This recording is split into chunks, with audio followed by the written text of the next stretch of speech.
안녕하세요. 태풍제약과 박정호 원장입니다. 제가 지금은 방송을 여기 제가 있는 광주에서 원격으로 드리고 있습니다. 앞으로는 원격으로 이렇게 연결할 수 있는 만큼 더 자주 만나 뵐 수 있도록 노력 한번 해보도록 하겠습니다. 전방십자인대, 그 중에서도 우리가 수술을 많이 하는 걸로 알려져 있죠. 또 반달연골 파열의 경우에 무조건 수술해야 된다고 알고 계시는 분들이 많아서 최근에 연구 결과와 리뷰 논문 등을 바탕으로 최신 논문의 내용까지 좀 설명드리도록 하고요. 여러분께 드릴 내용이 많기 때문에 하나하나 차분히 좀 설명드리도록 하겠습니다. 전방십자인대 부상에 대한 잘못된 고정관념이 있는데요. 특히 운동선수가 전방십자인대 부상을 입어버리면 일반인들이 가장 먼저 생각하는 게 이거 무조건 수술하고 조기에 빠르게 재건 수술을 하고 1년 가까운 장기 재활을 해야 된다고 그렇게 알고 계셔요.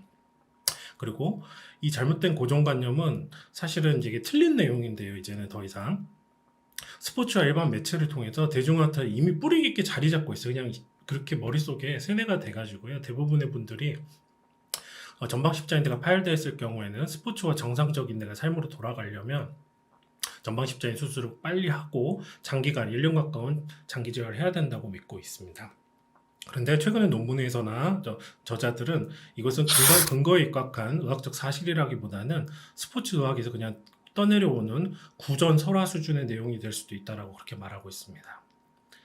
자, 2018년대에 핀란드 연구원 팀이 있었는데 이 연구원 팀들이 꽤 몇 년 안 됐죠. 퇴행성 내측 반달 연골 파열 환자를 치료하기 위해서 정형외과 가면 가장 많이 하는 수술이 뭐죠? 바로 이 관절경을 넣어서 찢어진 반달 연골 부분을 이렇게 절제하자라는 반월판 관절경 수술을 제안받는 경우가 참 많습니다. 그러면 반달 연골이 찢어졌을 때 이것을 다듬어내는 이런 쉐이빙 해내는 이런 관절경 시술이 치료에 회복에 꼭 필요한 것이냐를 좀 확인해 보기 위해서 2년에 걸쳐서 그냥 절개만 하고 관절경만 넣었다 빼고 아무런 시술을 하지 않는 이 플라시보 수술하고 비교를 했죠. 그래서 이 두 수술을 2년간 추적 검사를 했는데 반월판 파열을 입은 환자 또는 반월판 손상 환자가 초기 보존적 치료를 실패하는 경우에 이렇게 들어가서 관절경으로 찢어진 메니스커스를 갈아주고 쉐이빙 해주고 나온 사람하고 안 한 사람하고 비교를 했죠. 근데 2년 동안 한 차이가 아무런 없었다고 합니다. 플라시보 수술한 사람하고. 그래서 예전에는 반달 연골이 찢어지고 파열됐는데 뭐 약이나 기본적인 보존 치료로 해결이 안 되면 당연히 관절경 수술을 해야 되는 걸로 알고 있었지만 이것이 의미가 없다라는 것이 많이 밝혀지면서 이것을 해야만 한다는 어떤 증거도 의학적 증거도 없다라고 되어 있고 지금 그런 논문이 바로 여기 나오게 있고요. 그래서 반달연골 손상의 수술에 대해서 굳어진 믿음과 달리 아무런 차이가 없었다라고 이런 결과들이 나오고 있습니다. 그래서 실제로는 지금 대학병원에 가면은요, 대학 교수들이나 전공의들은 이 시술에 대해서 무용론에서 너무너무 잘 알고 있고요. 실제로는 대학에서는 거의 시행하지 않고 있는 수술로 알려져 있습니다. 제가 말씀드리는 것은 단순히 이렇게 갈아내주고 나오는 수술을 말하고요. 봉합수술이나 파열이 좀 큰 경우는 좀 이야기가 다르긴 합니다. 그런데 이런 질문을 하게 됩니다. 방금 가장 많이 하는 수술 중에 하나인 관절경 부분 반월판 절제술이 플라시보 수술보다 그냥 관절경 수술한 것이 수술을 그냥 하는 흉내만 낸 것보다 수술을 안 한 것보다 우월하지 않다면 않다는 그 사실이 있다면 전방십자인데도 끊어졌을 때 꼭 무조건 재건술을 해야만 하는지에 대해서 비슷한 질문을 하지 않을 수가 없는 거죠. 그래서 전방십자인대 부상을 입을 경우 무조건 조기에 재건 수술을 시행하고 이어서 장기간 1년 가까이 재활을 해야 된다는 믿음은 최근 연구에서는 굉장히 큰 도전을 받고 있습니다. 특히 전방십자인대 끊어지면 무조건 수술하는 거 아니야? 이렇게 기존의 믿음에 머물러 있었던 사람들에게는 굉장히 불편한 저항감을 좀 일으킬 수 있지만 이건 사실입니다. 특히 의사들은 정설이나 믿음이 아닌 근거에 입각해서 논문의 결과에 입각해서 결정을 내릴 의무가 있죠. 그래서 이거를 여러분께 증거에 입각해서 설명드리도록 하겠습니다. 자, 지금 스포츠의학의 패러다임에서는 많은 것들이 변하고 있는데요. 전방십자인대는 실제로는 자연 치유가 된다고 합니다. 그리고 수술이 아닌 재활치료에 의해서 운동선수에게 일반인이 아닌 바로 운동선수에게 가장 좋은 기능적 결과를 제공할 수 있다고 그렇게 이야기하고 있습니다. 그래서 전방십자인대를 무조건 수술하는 것이 아니라 장기적으로 보고 치료 결과를 개선하기 위한 최신 비수술적 치료법들이 대두되고 있죠. 자, 지금 전방 십자인대가 끊어지면 모두 다 한 방향으로 이렇게 날아가고 있는데 거기에서 그 방향이 아니야라고 말하는 데 용기가 필요한 거죠. 그래서 제가 오늘 용기를 가지고 여러분들에게 의학적 사실에 대해서 하나하나 설명드리도록 하겠습니다. 자, 여러분, 이게 오른쪽에 피라미드가 뭐냐면요. 그 논문의 피라미드입니다. 특히 레벨 5부터 레벨 1으로 갈수록 굉장히 효용성이 높고 권위를 인정받는 논문인 거거든요. 그래서 왼쪽에 보면 RCT라는 게 뭐냐면 여기 보시면 Randomized Control Trial 들어가지고 무작위 검사라고 하는 건데요. 검사를 시행하는 사람도 이 사람이 실험군에 속하는지 비실험군에 속하는지를 알지 못하는 가장 편견이 개입되지 않는, 의견이 개입되지 않는 아주 좋은 실험으로 평가됩니다. 이것이 이 언더스탠딩 에비던스, 즉 증거에 있어서 레벨 1에 해당되고요. 이거에서 더 올라가서 이런 RCT 논문들을 종합 분석하고 전체적으로 분석한 걸 시스테마틱 리뷰라고 하는데요. 이거는 한 사람의 논문이 아니기 때문에 그 편견도 거의 적고요. 에비던스 레벨도 엄청 높게 알려진 시스테마틱 리뷰 논문은 인정할 만한 논문이라고 했고 누구도 반박하기 힘든 논문입니다. 자, 제가 지금 여러분들한테 보여드린 논문은 2012년에 나온 거고요. 에비던스 레벨이 아까 보여드렸던 이 시스테마틱 리뷰, 가장 꼭대기에 있는 가장 권위 있고 가장 확률적으로 편견이 없는 논문으로 받아들이시면 됩니다. 그래서 AC, 전방 십자인대에 있어서 비수술적인 치료하고 수술적인 치료에 대해서 비교했습니다. 결론을 보시면 전방 십자인대 재건술의 효과는 최근 이런 리뷰 논문을 통해서 증거도 부족하고 이 전방 십자인대를 시행하는 데 상당한 비용이 소모된다고 말하고 있습니다. 따라서 전방 십자인대 부상이 발생했을 때 이를 관리하기 위한 다른 방법을 찾는 것이 현재로서는 필수적이라고 표현하고 있고요. 전방 십자인대 재건술은 체중을 부하하지 않을 때 전방 십자인대를 제거를 하면 뼈하고 뼈를 연결해주는 전방 십자가 살아있기 때문에 허벅지뼈에 해당하는 대퇴골과 다리뼈에 해당하는 아래다리뼈에 해당하는 경골의 안전성을 높일 수는 있다고 되어 있습니다. 하지만 전체적으로 이렇게 수술을 한다고 해서 이런 수술적 전방 십자인대 재건술이 신경과 근육을 재활하여 무릎의 안정을 향상시키는 재활 치료를 우리가 뉴로머스큘러 리헵이라고 하는데 이것보다 나중에 최후 환자들의 여러 가지 검사 결과에서 우월하지 않은 결과가 나왔습니다. 그래서 전방 십자인대가 파열되면 무조건 처음에 수술하고 장기 재활하세요. 이렇게 말하는 것은 틀린 내용이 되고 비수술적 재활 치료를 먼저 고려하는 것이 필수적이라는 것이 제가 말씀드린 시스테마틱 리뷰, 제가 말씀드린 편견이 거의 없는 모든 논문을 리뷰한 그런 논문의 결과가 되겠습니다. 특히 전방 십자인대 부상에 이은 무릎 골 관절염의 발병은 운동선수에게 흥하지만 통증과 관련이 없다. 자, 이 말이 무슨 뜻이냐면 옛날에는 보시면 무릎에 이런 무릎이 있는데 전방 십자인대가 없으면 동요관절이 일어나서 무릎이 앞뒤로 흔들리기 때문에 이렇게 관절염이 빨리 온다라고 그러기 때문에 빨리 수술을 해야 된다라고 알려져 있었습니다. 하지만 이런 무릎 전방 십자인대가 부상을 입은 사람들의 나중에 기간 5년간 비교해 봤더니 무릎 공관절염 발생에 차이가 없었던 거예요. 그리고 이거는 일반인과 운동선수의 차이에서 흔했던 걸로 그렇게 되어 있습니다. 즉 운동을 많이 하는 분들은 전방 십자인대를 재건을 하든 안 하든 골관절염 발생 비율이 훨씬 더 높았고 골관절염이 있다고 하더라도 그것이 무조건 통증을 일으키는 것도 아니다. 이런 결론이 나왔고요.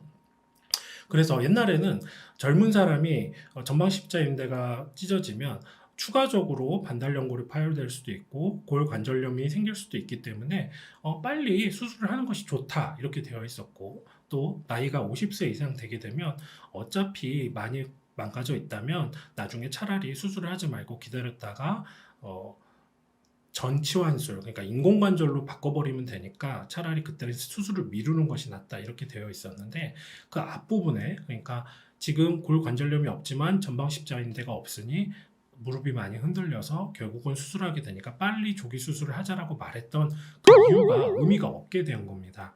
왜냐하면 재활치료보다 외과적 재관 수술을 했을 때 그것이 우위에 서지 않기 때문이죠. 그리고 여기서 또 논문에서 임상인은 5년간 보면서 재건수를 하던 비수술 재활 치료를 하던 간에 모든 선수에게서 부상의 위험, 골관절염이 다시 발 위험이 여전히 높다. 약 50% 이상으로 높고 재건수를 한 사람과 안 한 사람의 차이가 별로 없다. 그렇게 되어 있고요. 그다음에 반면 재활 치료는 위험을 완화하고 수술을 하던 안 하던 간에 기능적 능력을 회복하는 데 필수적이다. 이렇게 말하고 있습니다. 즉, 이 저자가 말하는 건 뭐냐면요. 자, 전방 십자인대 재건수를 하고 재활을 한 사람, 그리고 재활만 한 사람의 별 차이가 없다는 얘기입니다. 그럼 최악의 경우는 뭐겠어요? 전방 십자인대 수술을 하고 재활을 안 한 사람은 이후에 재활만 한 사람 혹은 수술을 하고 재활한 사람보다 최악의 결과를 받게 되는 겁니다. 왜냐하면 재활 치료는 수술을 하든 안 하든 필수적인데 그걸 빠뜨리는 분들이 가장 예후가 안 좋다라는 거죠. 그래서 그럼 이 전방 십자인대 재건수술이 과연 치료 효과 목표를 달성하고 있는지에 대해서 무작위 통계 시험이 또 있었습니다. 이걸 카논 연구라고 하는데요. 초기에 처음부터 재건수를 무릎 재건수 전방 십자인대 재건수를 하고 장기 재활을 한 사람, 그리고 처음에는 재활을 시작하지만 저 나중에 상황 봐서 재건수를 하려고 했던 이런 사람들을 5년 동안 비교했습니다. 그리고 나이 든 사람의 이런 바이어스를 빼기 위해서, 즉 어떤 편견을 빼기 위해서 급성으로 전방 십자인대가 파열된 아주 젊은 사람들을 모집을 해서 이 실험을 시행했고요. 무작위 통제 시험이기 때문에 시험을 하는 사람도 어떤 환자가 어디 치료군에 속하는지 알지 못하는 그런 아주 좋은 논문인데요. 결과를 보시면 향후에 이 두 군에서 나중에 수술한 사람과 처음부터 수술한 사람에서 무릎 골관절염 발생의 비율도 차이가 없었고요. 이 수술 전후에 혹은 이렇게 한 A군, B군에서 반달연골 파열의 차이도 없었고 향후 수술 비율의 차이도 없었고 스포츠 복귀 여부의 차이도 전혀 없고 거의 유사한 결과를 보여줬습니다. 즉 우리가 신앙처럼 믿고 있는 초기 재건수를 한 사람만이 좋은 결과를 낼 것 같은데 재활을 하면서 나중에 수술을 하거나 수술을 하지 않은 사람하고 큰 차이가 없었다는 거죠. 제가 다시 보여드리는데요. 지금 이것도 RCT, 굉장히 편견이 없고 여러 가지 논문을 종합한 아주 과학적인 논문인데요. 여기도 보면 5년간 이 검사를 한 거에서 나중에 수술한 군이나 조기에 수술한 거나 큰 차이가 없었고, 그 다음에 무릎은 조기에 수술한 군, 나중에 수술한 군, 그리고 재활만 시행한 군. 그러니까 어떤 것이든 간에 재활을 시행하고 조기에 하든 후기에 하든 크게 차이가 없다. 그렇게 되어 있습니다. 그래서 여러분 혹시 질라탄 이브라히모비치라고 좀 아시나요? 최근에 은퇴를 선언한 분인데요. 이게 지금 1월 23일자 기자예요. 지난주 기사인데 보면 이분이 예전에는 막 아킬레스건도 찢어지고 다른데도 더 안 좋아졌었는데도 다 복귀를 했어요. 엄청난 스트라이커죠. 그런데 십자인대가 끊어져서 나는 복귀하고 싶다라고 했는데 최근에 자기 팀의 AC 밀란의 훈련에도 참가를 못하고 있고요. 도저히 옛날 기능이 안 나와서 은퇴를 예정하고 있습니다. 이분도 혹시 기억나실 분 있을지 모르겠는데요. 콜롬비아의 전설적인 라다모 팔카오라 그래서 메시하고 호날두와 더불어서 거의 신계에 머물렀던 그런 분이었는데 이분도 전방 십자인대 파열되고는 인간계로 내려왔다가 지금은 이제 잊혀진 선수가 되었죠. 그만큼 전방 십자인대는 한번 다치면 예전으로 기능이 돌아가지는 않습니다. 전방 십자인대를 수술하고 열심히 재활을 하시는 분들 많겠지만 예전 기능으로 돌아가고 싶다라고 소망을 하시는 것이 사실은 그것이 거의 불가능합니다. 그래서 보시면 지금 전방 십자 부상에 이은 무릎 골관절염의 발병은 그냥 운동선수가 많이 뛰기 때문에 흔한 것이지 통증과 관련이 없고요. 외과적 재건수를 한다고 해서 골관절염이 들어오는 것도 아니고 재활치료보다 우월하지도 않습니다. 또 임상인은 재건수를 하던 아니면 그냥 비수술적으로 재활치료를 하던 간에 아까 말씀드렸듯이 운동선수이기 때문에 전방 십자인대가 재부상되거나 골관절염이 올 수 있는 위험이 그 운동 자체로 높다는 사실을 당연히 알려줘야 되고요. 재활은 이러한 위험들을 완화시켜주는 거기 때문에 재건수를 하든 안 하든 본인의 능력을 회복하는데 가장 좋은 치료는 바로 재활치료라는 점을 다시 한번 말씀드리고요. 흥미롭게도 아까 말씀드렸듯이 처음부터 수술을 하는 사람들이 있었고 나중에 재활을 하다가 선택적으로 난 나중에 재건수를 할래요 해가지고 전방 십자인대를 재건수를 하는 환자들이 있었는데 이 중에 100명 중에 51%가 지연 재건을 했습니다. 근데 그 이유를 물어봤더니 정말로 기능이 떨어지고 정말로 객관적으로 수술해야 될 상황이어서 수술을 한 것이 아니라 그냥 불안한 마음에 그냥 예전으로 다시 돌아가고 싶은 그 소망, 단순 믿음, 그리고 이거 수술해야 된다고 들었는데 안 하면 어떡하지 이런 불안감 때문에 수술한 경우가 많다라는 그런 보고가 있었습니다. 그래서 이 논문을 좀 더 읽어보면은요. 5년 차에 5년이 지나서 이 처음에 수술한 군, 그다음에 지연해서 수술한 군, 재활만 수술한 군 다 검사를 해봤더니요. 등상 통증, 그다음에 일상생활 척도, 스포츠, 레크레이션, 삶의 질 이 5가지 하위 척도에서 전혀 차이가 없었습니다. 그리고 전방 십자인대 재건수를 받고 재활을 시행한 군과 그다음에 아까 말씀드렸듯이 나중에 재활을 하다가 나중에 수술한 군, 그리고 재활만 한 군에서 향후 반월반 수술을 받는 무릎의 케이스 수도 차이가 없었어요. 그래서 재활 치료와 초기에 재건수를 그러니까 처음부터 재건수를 하고 재활 치료를 한 팀과 지연된 재건수를 옵션으로 준 채 처음부터 재활 치료를 한 군과는 5년 동안 더 나은 결과를, 그러니까 처음에 재건수를 한다고 해서 더 나은 결과를 제공하지 못했다는 거죠. 그래서 이 논문의 저자는 이렇게 말하고 있습니다. 임상이가 활동적인 젊은 성인이 급성으로 전방 십자인대가 파열돼서 오면 1차 치료 옵션으로 당신은 먼저 재활을 해야 됩니다. 예, 그냥 무조건 처음에 수술하고 재활치료하는 것이 능사가 아닙니다. 충분히 더 생각해 보셔야 됩니다라고 말해야 한다라고 결론 지었습니다. 이미 수술을 하고 계시거나 예전에 뭐 전공의를 하셨거나 전문의를 따신 분들은 그게 무슨 소리야? 당연히 전방 십자인대를 재건하는 것이 반달연골 손상의 발생률을 감소시킬 거지. 그건 말도 안 되라고 생각할 수 있고 이런 믿음은 상당히 의문을 받을 수 있는데요. 저희 거꾸로 이 논문의 저자는 이렇게 질문합니다. 대부분의 운동선수가 예전 스포츠 수준으로 돌아가고 싶어서 사실은 재건수를 하는 거거든요. 그리고 열심히 재활도 하고요. 근데 수술을 하나 안 하나, 재활만 하나, 수술을 하나, 아니면 나중에 수술을 하나, 부상 위험도 하나도 줄어들지 않고 예전은 스포츠 수준으로 돌아가지도 못하기 때문에 그럼 처음부터 수술을 할 필요가 과연 있었나라고 이렇게 질문하기까지 합니다. 지금 말씀드렸듯이 여기 영어로도 써있네요. 치료가 뭐든지 간에 예전의 정상 무릎 역학으로는 절대 회복되지 않는다. 예. 그리고 이 운동을 하는 이상 그들은 여전히 골관절염도 높고 수술을 하든 보존적 치료를 하든 여러 가지 위험에는 그대로 놓여 있다라고 그렇게 말하고 있습니다.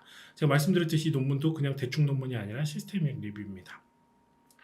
그러면 여러분한테 한 가지 다시 한번 좀 말씀을 드려볼게요. 치료 선택에 대한 국가적 특성적 영향을 좀 말씀드려볼게요.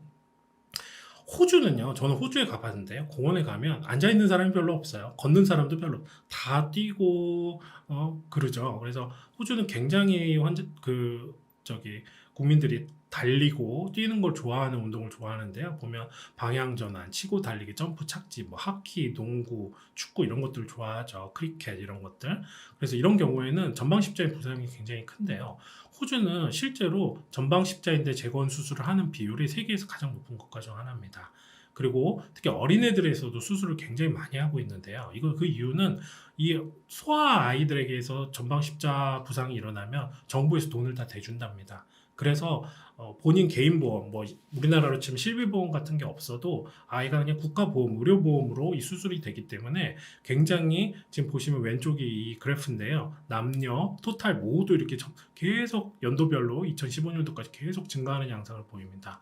특히 미국, 캐나다, 프랑스, 뉴질랜드는 이런 비슷한 국가보험으로 십자인대를 치료해주는 시스템인데요. 반면에 스칸디나비아 쪽, 노르웨이, 스웨덴, 덴마크, 핀란드 이쪽은요, 재활 치료를 먼저 하라고 하고요. 환자가 너무 불안정성으로 고통받거나 무릎에 대해서는 자신감 잃어서 쓰러질 것 같다고 하거나 도저히 힘들다고 하면 재활 치료를 시도하다가 이에 실패하는 경우에 수술을 선택하거든요. 완전히 극과 극인 치료를 하고 있죠. 자, 어떤 문제가 발생했냐면 호주에서 호주에서 소아들 전방 십자인대를 주로 하는 분들이 좀 모였는데요. 아까 말씀드렸듯이 호주에서는 개인 보험이 없는, 즉 실비 보험이 없는 아이들이 사업 국가 보험만, 의료 보험만으로 이런 조기 전방 십자인대 재건수를 받을 수가 있는 거죠. 근데 얘네들이 이 재건수를 바로 못 받으니까 이제 대기자 명단으로 올라갑니다. 그리고 이 수술을 받을 때까지 몇 주 동안, 심지어 몇 달 동안 그냥 계속 기다리는 거예요. 재활 치료도 못 하고. 그러니까 제가 아까 말씀드렸죠. 수술을 하든 안 하든 재활 치료는 꼭 필요하다고 말씀드렸잖아요. 근데 재활 치료는 성공적인 전방 십자인대 재건술과 비수술 치료 모두에게 초반에 꼭 필요한 초석인데 이건 안 하고 이거 재건술을 받으려니까 너무 기다려 하고 기다리다 보니까 이런 의료 혜택 때문에 오히려 아이들이 재활 치료를 못 받아서 후유증이 더 높아진다고 보고하고 있는 거예요. 그래서 이게 과연 맞느냐라고 이미 서구에 있는 의사들도 자기네들끼리 반성이 들어가 있는 그런 상황입니다. 자, 그러면 여러분들이 질문을 하실 수 있겠죠. 전방 십자인대는 정말 수술 없이 치유될 수 있을까 물어보시겠잖아요. 자, 이것이 2022년도 작년 12월에 출판된 논문이니까 지금 2023년도 2월 달이니까 불과 한두 달 전에 나온 논문이죠. 여기에 뭐라고 되어 있냐면 Spontaneous Healing of Acute ACL이라고 그래서 급성 전방 십자인대 파열의 자가 회복 이렇게 써 있죠. 그래서 거기에 들어있는 논문의 그림인데요. 이렇게 MRI상의 전방 십자인대가 완전히 파열됐던 분이 불과 6주 만에 관절경으로 다시 확인했는데 이렇게 많이 회복되는 소견을 보이고 있습니다. 이 비율은 381명의 환자를 검사를 했더니 54명이 즉 아무것도 하지 않고 기다리기만 했는데도 14%에 가까운 환자들이 저절로 이렇게 영상에서 호전되었다라고 말하고 있습니다. 6주 만에. 그리고 지금 이것도 전방 십자인대에 이 근위부가 이렇게 찢어 있는 게 보이는데 2년 후에 이렇게 회복되는 것들이 보이고요.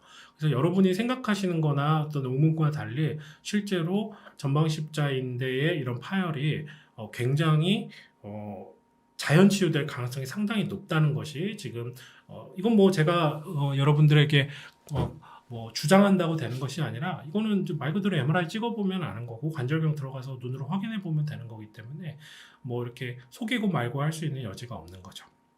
이렇게 치유가 된다고 합니다. 또 일본에 보면 일본의 히로시마 대학에서 스포츠의학 임상의들이 낸 논문을 보면 파열된 전방 십자인대에 대해서 계속 연구하고 있는데요. 급성 부상을 입은 전방 십자인대에 치유 능력이 있다고 보고하고 있습니다. 오른쪽 그림을 보시면 처음 이렇게 파열됐던 십자인대, 희미했던 파열 임대가 이렇게 짱짱하게 점점점 회복되는 걸 보일 수 있고요.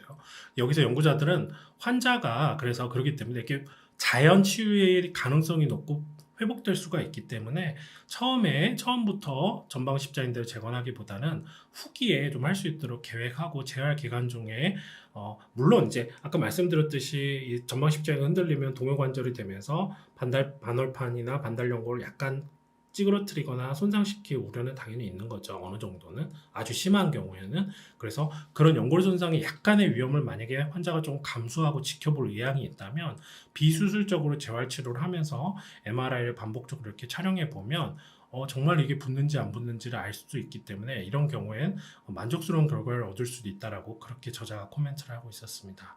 또한 우리가 알려진 것과는 달리 이 전방 십자인대뿐만 아니라 반월상 연골, 우리가 잘 알고 있는 반달연골도 비수술적으로 많이 치유될 수 있다라고 여러 논문에서 언급을 하고 있습니다. 제가 여기까지 얘기하고 여러분들하고 또 뭐 질문에 대한 답변도 하고 또 좀 소통을 하도록 하겠습니다. 특히 ACR, 특히 전방 십자인대 재활 프로토콜은 MRI를 계속 찍어보면 이것이 치유되고 있다는 것은 이제 정확한 영상의 증거를 통해서 알 수가 있고요. 제가 앞에서 5년 동안 지켜봤던 그 카논 연구자들의 참가자가 그러면 100명이 전방 십자인대 부상을 입으면 몇 명이나 수술 없이 좋아져요 물어보시겠잖아요. 여기 나와 있습니다. 재활만 한 경우에 2년 후에 전방 십자인대가 56%가 치유됐다고 합니다. 자, 100명의 환자가 있으면 56%의 환자, 56명의 환자가 수술 없이 좋아질 수 있다는 겁니다. 그리고 그로부터 또 3년 뒤에 그 사이에 2% 환자가 더 치유되었고요. 또 나는 처음에 재활을 하지만 난 나중에 무조건 전방 십자인대 재건술을 할 거예요 라고 시작했던 환자군에서도 4% 정도는 전방 십자인대를 수술을 받기 전에 4% 정도가 이미 호전됐다고 그렇게 되어 있습니다. 즉 거의 한 60%에 가까운 100명 중에 60명에 가까운 사람들이 수술 없이 2년 이내에 56%, 그다음에 5년 이내에 58%가 호전될 수 있다는 거죠. 자, 이 아래 그림 한번 보시겠어요? 지금 이렇게 하얗게 다 뜯어져 있어서 출혈이 가득하고 완전 파열되는 것처럼 보여 있는 이 전방 십자인대가 수술 치료 6개월 만에 이렇게 부착되어 있는 양상을 확인하실 수 있습니다. 사실은 이거는 뭐 주장하거나 살펴보기가 어렵지 않은 게요. MRI 찍어보면 됩니다. 네, 물론 MRI가 비용이 적은 건 아니지만 그래도 수술을 감수하는 것보다는 MRI 한 번 더 찍어보는 게 나을 수 있죠. 그래서 저는 환자분들한테 지금 강조하는 거죠. 생각보다 절반 이상의 환자들이 나을 확률이 있다. 자연 치유될 확률이 있다. 그렇기 때문에 무조건 처음부터 전방 십자인대를 재건하고 수술해야 되는 것이 정말 무조건 맞는 프로토콜은 아니다라고 말씀드리는 거죠. 그리고 최근에 있는 호주에서 있었던 연구에서도 새로운 보조 프로토콜, 그러니까 새로운 재활 프로토콜을 제시하고 거기에 수동 움직임 테스트를 해봤더니 재활 치료만 한 군에서도 오히려 인대에 더 회복된 안정적인 데이터를 보여주기도 했다라고 이렇게 말하고 있습니다. 그래서 MRI는 결국 확인할 수 있기 때문에 전방 십자인대는 제가 뭐 드리는 말씀이 긴지 아닌지는 정확하게 논문으로 확인이 되는 거고요. 다만 일부 환자에서 치유가 발생할 수 있지만 어떤 환자는 만약에 전방 십자인대가 자연 치유가 안 되는 경우에는 경골의 변형이나 반월판 파열의 위험이나 치유되지 않을 수도 있겠죠. 하지만 세상은 특히 의학적인 건 모든 게 확률이니까요. 그래서 100명 중에 적어도 한 56에서 58% 정도는 비수술 치료로 해결될 수 있고 혹시 전방 십자인대가 붙지 않는다고 하더라도 재활 치료로 무릎의 안정성을 확보해 놓으면 크게 위험 없이 할 수 있고 심지어 운동선수라 하더라도 전방 십자인대 재건을 한다 하더라도 이것이 어떤 보험을 담보하는 것은 아니다. 내가 전방 십자인대 재건을 했으니까 나는 앞으로 똑같이 운동할 수 있고 위험이 하나도 없는 게 아니라 운동 자체만으로도 재부상과 그리고 골관절염의 위험이 상당히 높다라고 되어 있습니다. 자, 이 논문 마지막으로 여기까지 언급해 드릴게요. 이게 전방 십자인대인데요. 전방 십자인대 근위부, 더 몸통에 가까운 쪽, 이쪽은요. 이 논문에서도 말하고 있습니다. 전형적인 특징으로, 조직학적 특징으로 이 안에서 내부가 잘 재생되는 그런 조직학적 반응을 가지고 있다라고 그렇게 이야기하고 있습니다. 자, 여기까지 여러분한테 어떻게 보면 정말 저게 맞아? 정말로 전방 십자인대가 재생이 된다고? 자연 치유가 된다고? 이렇게 받아들일 수 있는데 몇 분이 좀 질문을 하셨기 때문에 제가 좀 답변을 좀 드리도록 하겠습니다. 전방 십자인대 파열 증상은 어떤 게 있나요? 전방 십자인대 파열되면 아시겠지만 뚝 하고 끊어지는 소리가 납니다. 그리고 엄청나게 붓고요.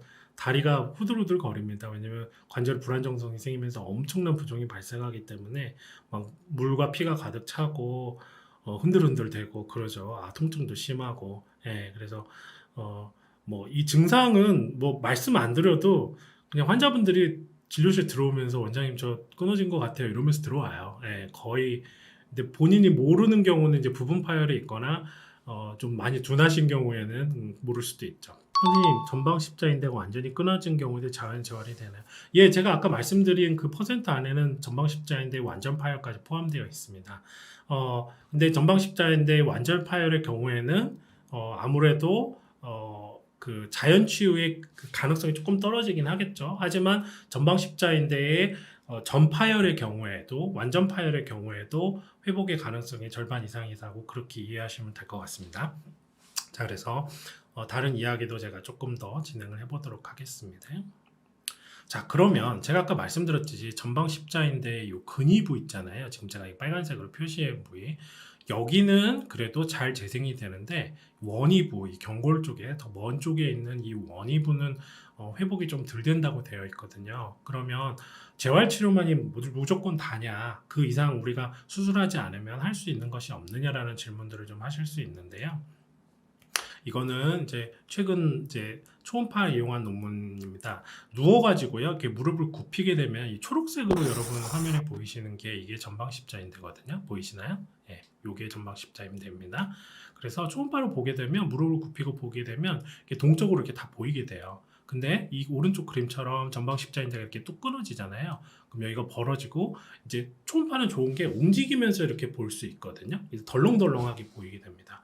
그래서 저는 이런 경우에 이렇게 초음파로 여기를 잡고 주사를 지금 제가 빨간 화살표를 해놨죠. 이 빨간 화살표를 따라서 여기다 콜라겐 주사나 재생 주사를 직접적으로 전방 십자의 원위부, 지금 이 화살표가 닿는 부위에다가 놔주게 되죠.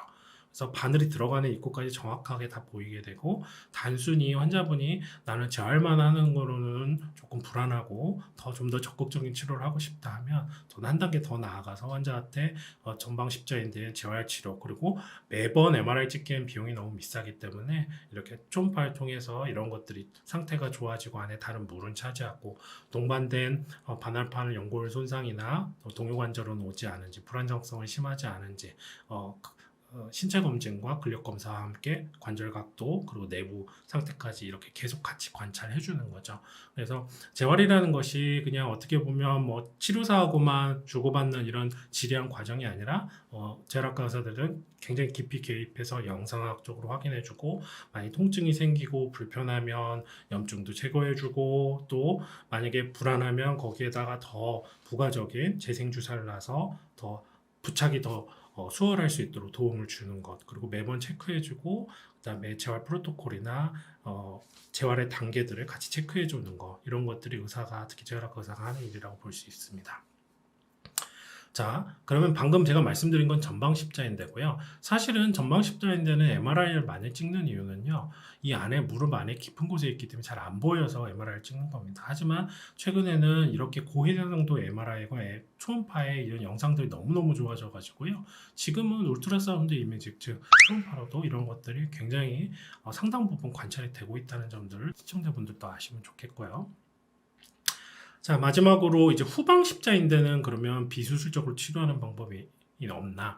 사실 후방 십자인대는 그 전방 십자인대보다 훨씬 두껍고, 그리고 더 유연성도 있고, 그래서 잘 안 찢어집니다. 근데 찢어진다 하더라도 전방 십자인대가 무릎 안정성이 60-70% 차지하고, 후방 십자인대는 한 30-40% 정도를 차지하고, 후방 십자는 사실은 이건 파열된다 하더라도 일상생활에 큰 지장이 없는 정도, 뭐 본인이 정말로 뭐 프로 선수가 아닌 이상은 재활 없이, 그 수술 없이도 살 수 있다라고 그렇게 알려져 있는데요. 근데 사실 후방 십자인대는 보시다시피 무릎 뒤쪽에 있기 때문에 가리고 있는 구조물이 없어서요, 꼭 MRI를 찍지 않더라도 초음파로 이렇게 쉽게 관찰이 됩니다. 그리고 제가 여기 써놨듯이 파란 글씨로 전방 십자인대 치료보다 후방 십자인대의 파열 여부에 확인하고 재생 치료가 더 쉬운 걸로 그렇게 되어 있습니다.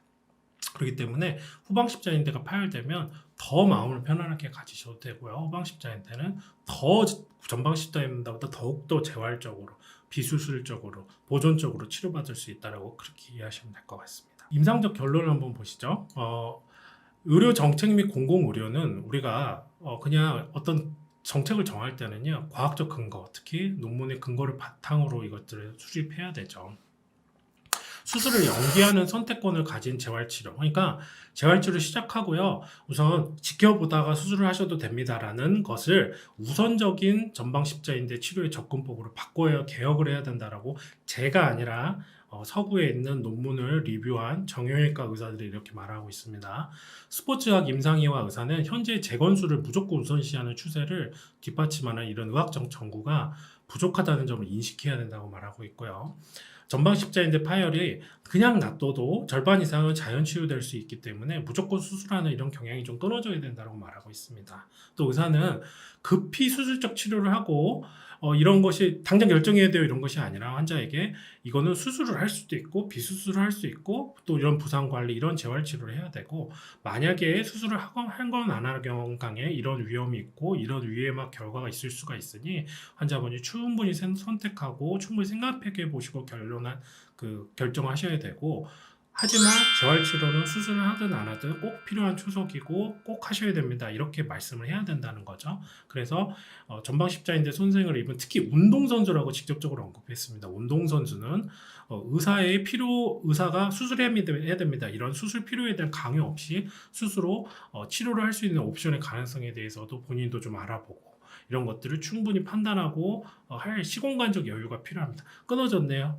수술 날짜 잡읍시다 이렇게 하는 것이 아니라 충분히 생각해보고 여러 가지 득실을 비교해보고 판단하라고 그렇게 되어 있고요. 비수술 재활 치료는 이러한 패러다임의 변화, 전방 십자인대는 끊어졌으면 무조건 수술하고 장기 재활을 해야 된다는 이런 변화에서 좀 개혁을 해야 된다, 개척해야 된다. 그 안에는 무조건적으로 필요한 재활 치료, 특히 10대의 어린아이들이나 젊은 성인들일수록 이런 재활 치료를 중심으로 해야 되고, 아까 이때까지 그 정형외과들의 논리는 정형외과 의사들의 논리는 이거예요. 전방 십자인대가 끊어졌어요. 그럼 무릎이 흔들리면서 동요관절, 그 다음에 골관절염, 그 다음에 반달연골 쉽게 파열될 수 있으니까 당신이 운동 잘하고 지내고 싶으면 빨리 전방 십자인대 재건을 해서 재활 치료를 해야지 평생 좋은 무릎으로 살 수 있고 운동도 더 할 수 있습니다라고 했는데, 결론은 전방 십자인대 재건을 먼저 한 사람이나 재활만 한 사람이나 나중에 지원해서 한 사람이나 큰 차이가 없었다는 거예요. 그러니까 처음부터 서둘러서 전방 십자인대 재건 수술을 할 필요가 없다라는 게 최근 논문의 리뷰의 결론이고요. 그리고 특히 어린아이들은 빠르게 수술하는 게 중요한 게 아니라 아이들은 또 자라나는 아이들이고 굉장히 그 후유증이 노출될 수 있기 때문에 수술을 하든 안 하든 초반부터 재활 치료를 무조건 시작해줘야 된다. 수술을 대기하느라고 전방 십자인대를 그대로 방치하는 것이, 손상을 방치하는 것이 가장 안 좋은 치료이다라고 말하는 것입니다.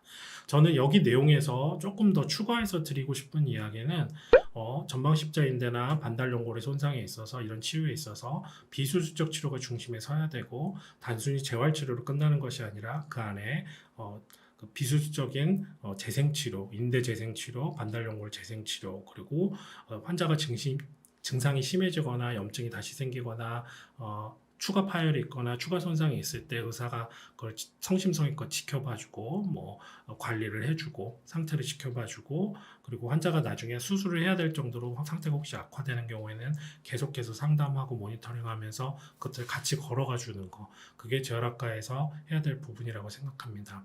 지금 너무 이런 수술하는 분들이 어떤 의학적 헤게모니를 쥐고 있는 상황에서 이런 이야기를 드리는 게 굉장한 용기가 필요한데, 처음 이런 이야기를 듣는 분들은 아 맞아? 정말 저게 맞아? 라고 생각하실 수도 있지만 한 5년 10년 후에 보세요. 제가 지금 드리는 말씀이 여러분들한테는 굉장히 새로운 말씀처럼 들릴 수 있지만 한 5년 10년 지나면 그때 내가 비욘드에서 그런 이야기 한번 들은 적 있어. 수술 꼭 할 필요 없대. 자연치유 잘 된대.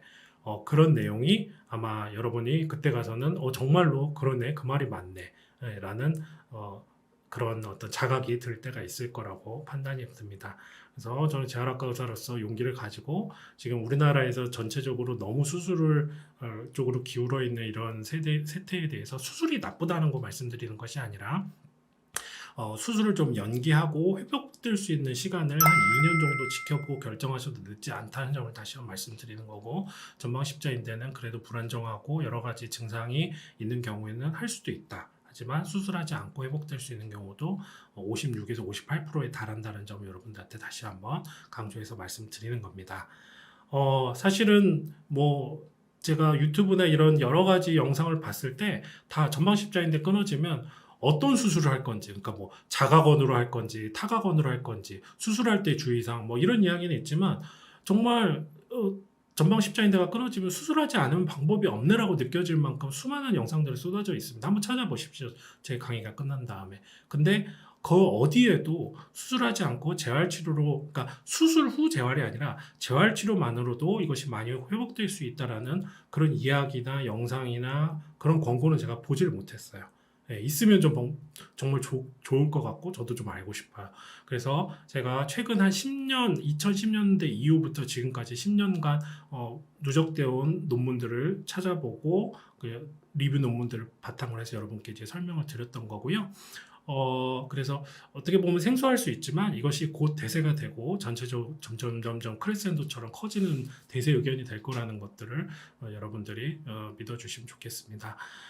점점점 이 의학은요, 비수술 치료, 비침습적 치료, 수술을 덜하고 수술을 안 할 수 있으면 최대한 덜하는 쪽으로 하는 것이 상식적인 거죠. 전에는 제가 한번 TFCC라 그래서 손목 여기 다치는 것에 대한 비수술 치료를 했는데 아마 손목을 수술하시는 의사분이신가 봐요. 이런 질문을 하셨어요. 수부외과 전문의가 손에 대해서는 더 잘 알지 않겠어요? 이렇게 질문을 했어요. 그래서 저는 참 그때 그 이야기를 듣고 참 답답했는데 여러분한테도 한번 여쭤봅니다. 만약에 여러분이 심장이 아파서 병원에 갔어요. 그러면 심장이 아프면 그때마다 심장을 다 열어서 수술하는 흉부외과 의사가 심장을 수술하지 않고 여러 가지 시술이나 약으로 치료한 심장내과 의사보다 심장을 더 잘할까요? 예, 아니겠죠. 둘이 누가 우위에 있는 것이 아니라 흉부외과 의사는 수술을 해서 하는 그런 기능의 분업이 있는 것이고 수술을 하지 않고 치료하는 분야에 있어서는 심장내과 의사가 좀 더 전문성을 가지고 있는 거죠. 그렇기 때문에 손목이 아프든 무릎이 아프든 허리가 아프든 정말 수술을 해야 될 시점에 수술을 해야 되는 의사의 도움을 얻어야 되는 그런 분업의 필드가 있는 것이고요. 수술하지 않고 재활이나 비수술적으로 치료할 수 있는 그런 분업의 능력을 가진 부분이 또 있는 거죠. 그러면 정형외과 의사가 재활학과 의사 더 뛰어나고 많이 하느냐? 그건 말이 안 되는 거죠. 반대로 재활학과 의사가 정형외과 의사 더 뛰어나요. 그런 누가 우위에 있다는 이야기를 드리는 것이 아니라 분업, 그리고 되도록이면 수술을 하지 않고 보존적으로 비수술적으로 치료하는 것이 그것이 중요하다라는 이야기를 하는 거죠. 네. 그렇기 때문에 여러분이 제가 드렸던 심장내과, 흉부외과의 의견처럼 이렇게 무릎을 다친다고 하더라도 옛날처럼 반달연골 찢어지면 무조건 관절경 수술하고 그 다음에 전방십자인대 끊어지면 무조건 재건술하는 그런 이제까지의 어떤 교조주의적인 그런 내용에서 벗어나서 이 새로운 증거와 새로운 논문을 그걸 바탕으로 새로운 정책을 창출하고 새로운 치료의 방향을 다시 잡아야 되고 환자한테 선택권을 더 많이 주고 환자를 좀 기다려주는 그런 방향의 새로운 의료가 되어야 된다는 점에서 여러분들께 말씀드리는 겁니다. 제 말이 조금 새롭게 들리실 수는 있겠지만 이것이 이제 사실이고요. 제가 드릴 강의의 내용은 여기까지 이제 말씀을 다 드렸습니다. 그래서 좀 어려운 내용이었는데 너무나 잘 받아주셔서 너무 감사하고요. 사실 이거는 의사들 모아놓고 의사들한테 강의해야 될 내용인데 워낙 일반인들에게 이런 내용에 대한 언급이나 나눔이 없어서 제가 조금 용기를 가지고 혹시 다른 이제 정형외과 선생님들이 보면 좀 깜짝 놀라실 수도 있고 혹은 당황스러워 하실 수도 있겠지만 이것은 논문에 근거한 사실이기 때문에 여러분에게 말씀드렸습니다. 여러분 감사합니다. 안녕히 계세요. 여러분 안녕하세요. 탑팀재활학과 박정호 원장입니다. 저와 지철규 작가라는 아주 유명한 만화 작가와 함께 제가 손상병에 대한 치료법을 알려드리는 재활학과적 접근법을 알려드리는 의학 만화를 아마 이번 달 내로 출간할 것 같습니다. 오늘은 이 저의 첫 의학 만화를 여러분께 소개시켜 드리려고 합니다. 시버시병은 발꿈치뼈 골단염이라고 부르는데요. 네? 그게 뭔가요? 심각한 병인가요? 아니요, 그 반대입니다. 방금 잘 보셨나요? 이렇게 저희가 예전에 이 손상병법이라는 이름으로 의학 만화를 영상으로 만들어 유튜브에 올린 적도 있습니다. 이미 시장에는 의학 웹툰과 만화가 많이 나오고 있지만 보면 의학 전문적인 내용이라기보다는 좀 시나리오나 어떤 픽션에 근거한 극적 전개가 드라마적인 것들이 좀 많은 상황입니다. 그래서 저는 좀 기획 의도를 정확히 가지고 여러분들에게 실질적으로 교육적으로 도움이 될 만한 의학 정보를 얻을 수 있는 그런 만화를 만들고자 노력했습니다. 오른쪽처럼 단순히 의학적 사실만 늘어놓는 것이 아니라 스포츠 대회와 또 젊은이들, 격투기, 여러 가지 스포츠의 역학들을 직접 보여주고 이해할 수 있도록 도울 거고요. 그래서 이 책의 특징을 제가 한 6가지 정도로 좀 요약을 했습니다. 첫 번째는 좀 어려울 수 있는 스포츠 현상의 진단과 치료를 만화로 쉽게 설명해 드리려고 하는데요. 보시다시피 초음파로 어떻게 검사를 하고 초음파 영상에서는 어떻게 보이는지, 그리고 해부학적으로 어떤 부분이 손상이 갔고 어떤 방법을 통해서 치료하고 부상에서 회복하고 재활하는지까지를 하나하나 설명드리려고 합니다. 이 책의 특징 2번입니다. 의학을 꿈꾸는, 특히 재활의학이나 스포츠 손상을 공부하고 싶어하는 어린아이들에게 또는 자녀들에게, 학생들에게 큰 흥미와 자극을 줄 수 있는 그런 만화로 좀 제작해 보았습니다. 세 번째, 보시다시피 지금 스키를 타다가 한 친구가 엄지손가락을 다치는 장면이 나오는데요. 이런 식으로 스토리와 그림을 보다가 어떻게 우리가 부상을 당하고 회복하는지 자연스럽게 그 이유를 이해하고 더 깊이 들여다볼 수 있도록 도왔습니다. 네 번째, 의학 논문으로만 만나는 최신 의학의 치료법을 본인 스스로 이해하기 힘든 최근의 내용과 전체적인 경향을 이렇게 쉽게 만화로 설명하려고 노력하였습니다. 다섯 번째, 치료법을 찾아서 고민하는 환우들, 댄서들, 스포츠를 즐기는 모든 사람들에게 희망을 드리고 또 새로운 치료의 빛을 던져줄 수 있도록 노력하였습니다. 이 책의 특징은 만화만 들어있는 것은 아니고요. 그 만화에 해당하는 질환에 대해서 QR코드와 유튜브 영상을 통해서 더 자세히 공부하고 싶은 분들에게 더 실질적인 의료 지식을 제공하고자 이렇게 속지 사이사이마다 각 화에 대한 더 정확한 부연 설명과 그리고 영상 안내를 남겨놓았습니다. 마지막으로 중간중간에 파트마다 제가 의학적 뿌리를 어디에서 배웠고 어떤 마인드셋으로 환자를 돌보고 또 생각하고 진료하는지에 대해서 하나씩 공유해 놓았습니다. 저를 도와주신 최철규 만화가와 함께 여러분에게 아주 훌륭하고 질 높은 만화로 여러분을 곧 찾아뵙도록 하겠습니다. 이상 투팀 제아락과 박종원 원장이었습니다. 감사합니다.